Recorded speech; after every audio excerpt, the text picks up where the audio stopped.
Hello everyone. In this video, I'm going to present the work that I have done in Snowflake to provide the data security. So in Snowflake, the data security is achieved with the help of column and row level securities. So first of all, to understand the concept of this, if we want to maintain some security between the users, for example, user 1 don't want to make his data visible to user 2, then he can make use of this rows and column level security. So when he use that, the data get protected. So to do that, we make use of this. So first of all, I have taken one of the worksheet, and at the beginning we need to log in with the account admin role, and but I need to use some access like operate and usage to the system admin.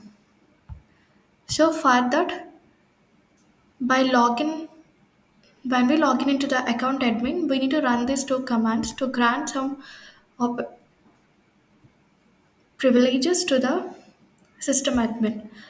And later on, I created the warehouse, database, and schema, and table, and also inserted 5 records into it.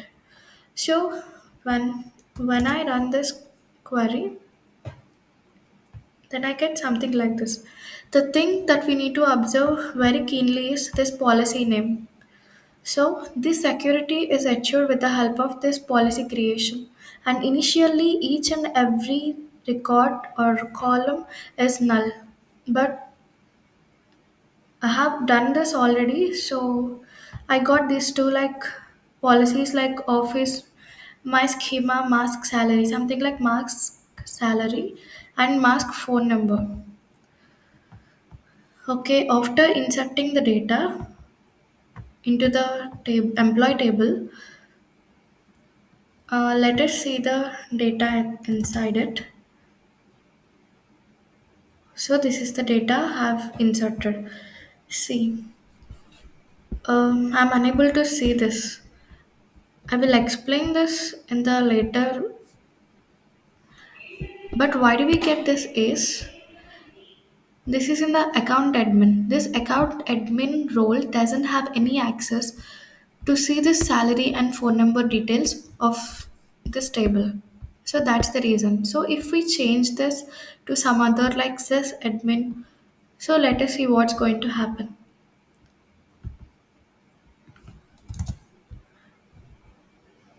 See, we are able to see. So I created this many roles to understand how data is hiding from one role to another role.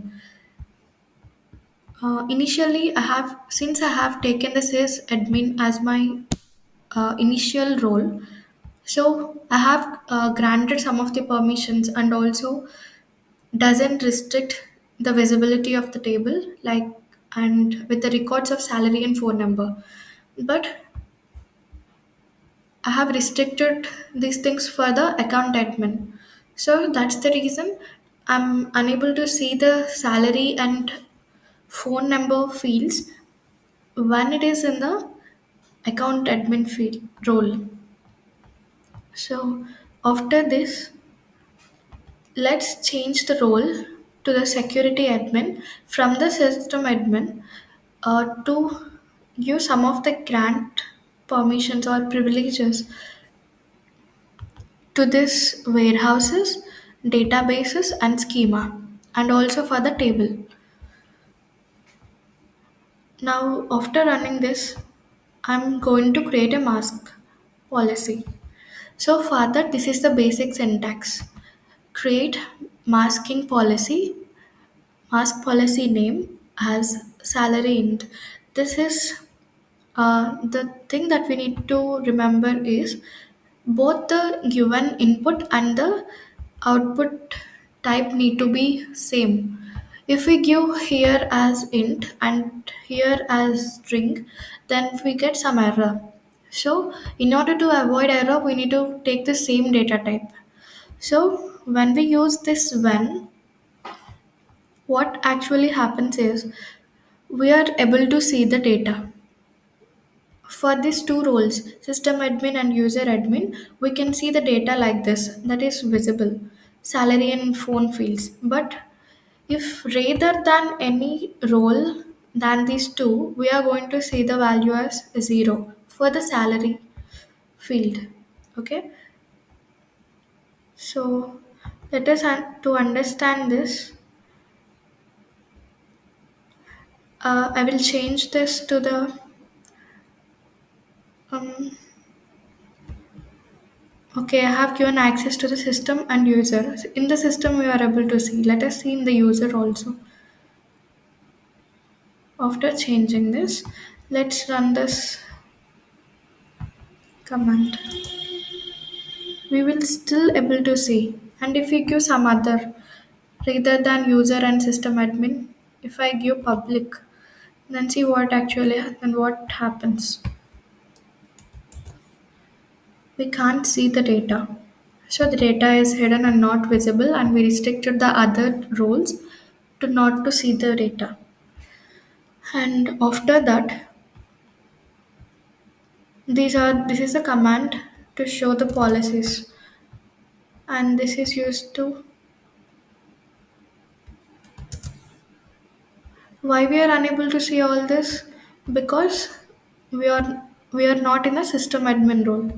So let's get into the system admin and run again these queries.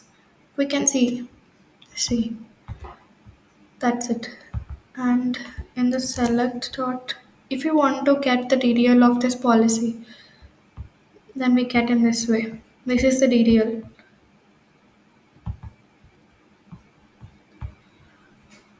And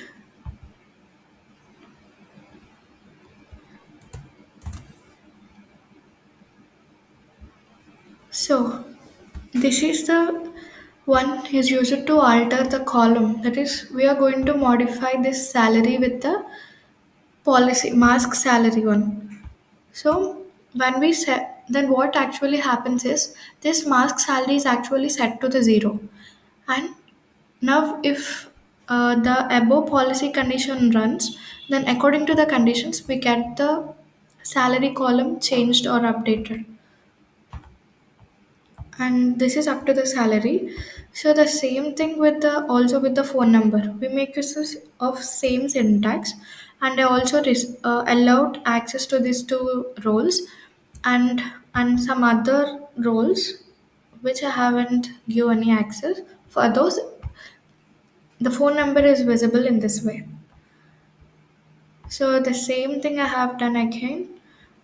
And till this we can understand um, the column level security. So get to the databases to get this. I think I actually already shown it, but for further clarity, go show it again. And office is the database and scheme my schema. In the tables, employee. We have to go to the columns. Sorry, to the database. In the columns, we can observe the policies here. And in the data preview, we see this because this is in the account admin. And if we change this to system admin, we can see the data. So this is the column level security. So let's get into the row level security. And the task is that we need to make visible only the employees who are working or who are from the Telangana or who are working in the Telangana. So for doing that, I created a view which selects only the employees from Telangana.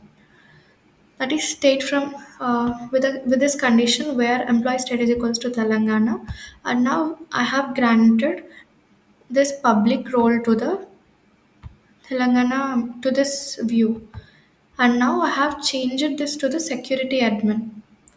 Let's run this. And now this is for the testing purpose. See what actually happens. When we make use of, we granted this view to the public. So to view the people who are working in the, who are from employees in the state of Telangana, we need to, first of all, we need to make use of this public role, and then we need to select the employees. Then we get this as output, and we also get this, we also show, encrypted the data or restricted other roles to not to make this data visible. This is the first question. And getting into the second question, we need to take some other table and apply the same things as we have done in the above example. So I have done in the same way, but consider some other database. I have considered a company one database, and schema is my schema, and in the tables employee, which consists of four records. So first of all, in the admin one, we need to stay in the account admin, and we need to grant operate and usage privileges to the system admin. We are making use of this many roles only to understand the difference between the tables before and after applying the policies. That is data security. And switch to the sys admin. After running this, we again go and switch into this system admin and run these commands, so we can create a warehouse, that is use a warehouse database and also a schema, create a table, and then in the same way I also created the granted the privileges to the public and user admins, and then the same thing I have used, and everything is same, but we can understand in this example in a very effective manner. Thank you.